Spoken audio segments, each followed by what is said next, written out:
China हमेशा एक psychology पे जनरल सिवाच खेलता है कि किस तरीके से वो जहां पर उंगली रख दे कि ये मेरा एरिया यहां पर नहीं आना है, ये मेरे एरिया यहां नहीं आना है। तो उस तरह की चीजें जो वो क्रिएट करने की और हवा बनाने की कोशिश करता है, ये उसके मुंह पर एक तमाचा भी है पेलोसी की जो विजिट हुई है। लेकिन आप आने वाले दिनों में चाइना की तरफ से क्या कार्रवाई देख रहे हैं? आपको लग रहा है चाइना रिएक्ट करेगा या केवल ये मिलिट्री ड्रिल्स होंगे विथ लाइव फायर जो वो कह रहा है? देखो, बिल्कुल ठीक बोला आपने। देखो, पहली बात तो ये होगा कि कहीं ना कहीं चीन की जो गिद्दड़ भभकियां हैं वो एक्सपोज होगी। ये सच्चाई है कि अभी भी चीन के पास वो फायर पावर और मिलिट्री पावर नहीं है कि वो अमेरिका का वो चैलेंज कर पाए, इवन इन साउथ चाइना सी। अगर आप देखें, साउथ चाइना सी में जो विस्तारवादी गतिविधियां चीन की लगी हुई थी, उसमें 70 से 80% एक्सक्लूसिव इकोनॉमिक जोन अपने नाम कर लिया है और वहां से 70 से 80% इंटरनेशनल ट्रेड जाता है। छोटी छोटी कंट्रियां जो इंडोनेशिया, वियतनाम, लाओस, मलेशिया, इनके ऊपर दबाव डाल के दादागिरी कर रहा था, विस्तारवादी गतिविधि, ताइवान को हड़पने की कोशिश कर रहा था। मगर ये जो नैन्सी पेलोसी की विजिट है, ये मुझे लगता है गेम चेंजर साबित हो सकती है। उसके 2-3 रीजन है। एक तो कहीं ना कहीं जो एक सभी कंट्रीज के अंदर जो छोटे छोटे देश थे, उनके अंदर उनका मोराल डाउन था।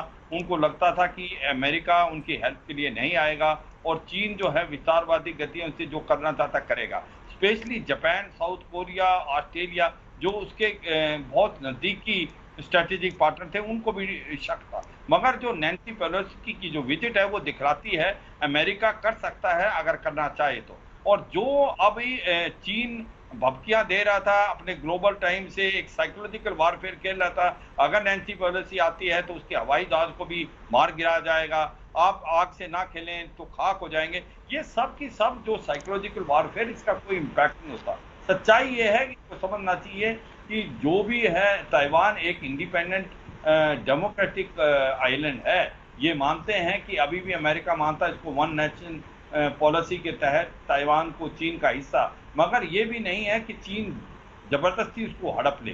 तो मुझे लगता है कि जो चीन के एक प्रकार से डेंट होगी इमेज शी जिनपिंग की, वो बड़ा इम्पैक्ट करेगी इकोनॉमिकली और डोमेस्टिकली, क्योंकि इन्फ्लेशन रेट बहुत हाई है इकोनॉमिकली। आज चीन की इतनी अच्छी हालात नहीं है और नवंबर के अंदर जो इलेक्शन होने हैं जिसके अंदर डिसाइड होगा कि इसको थर्ड टर्म मिलती है शी जिनपिंग को नहीं, ये भी एक मेरे को लगता है खटाई में पड़ सकती है।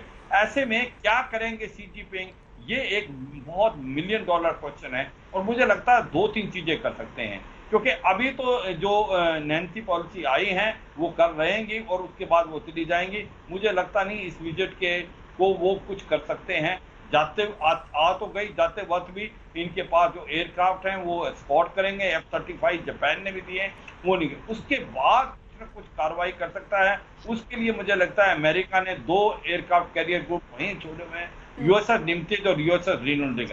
अभी ऐसा लगता है कि कहीं ना कहीं चीन कुछ लद्दाख की तरफ तो नहीं कर सकता।